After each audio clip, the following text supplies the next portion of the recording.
When most people picture autism, they're often thinking of boys.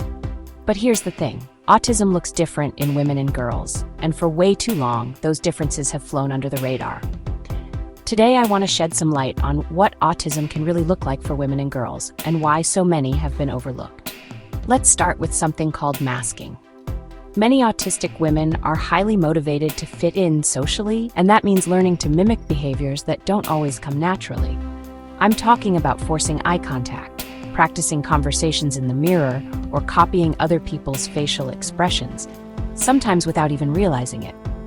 Even self-soothing behaviors like hand flapping or rocking might get swapped out for things that seem more normal, like twirling hair or picking at skin. All this pretending, it's exhausting. Masking can lead to burnout, anxiety, and depression. And because it hides the deeper struggles, diagnosis often comes late, if at all. Socially, the challenges can be a bit more subtle, too. Maybe she seems shy or anxious or just a little different. Small talk can feel like a foreign language, and she might miss the hidden rules of conversation, like when someone's joking or when it's her turn to speak. Some girls might seem to have plenty of friends, but those friendships can be superficial, more about blending in than forming real connections. And while some autistic women have impressive vocabularies, they might rely on rehearsed scripts, making their social struggles easy to overlook. Let's talk interests. Girls on the spectrum often have the same intense focus as boys, but their passions tend to be more acceptable, like animals, art, or books. Because who's going to question a girl who loves horses, right? This means her autism can hide in plain sight.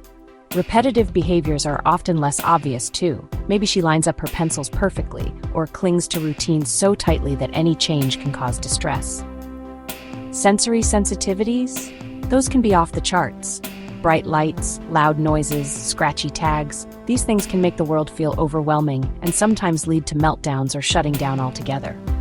On top of all that, many autistic women deal with anxiety, depression, or even eating disorders. Sometimes, those get diagnosed first and the real underlying cause, autism, gets missed.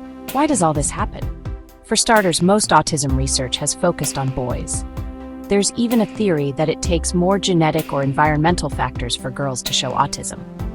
Add in society's pressure for girls to be social and compliant, and it's no wonder so many learn to mask their differences. Understanding these nuances is the key to earlier, more accurate diagnoses and better support for autistic women and girls. It's time to recognize and celebrate every face of autism, not just the ones we're used to seeing.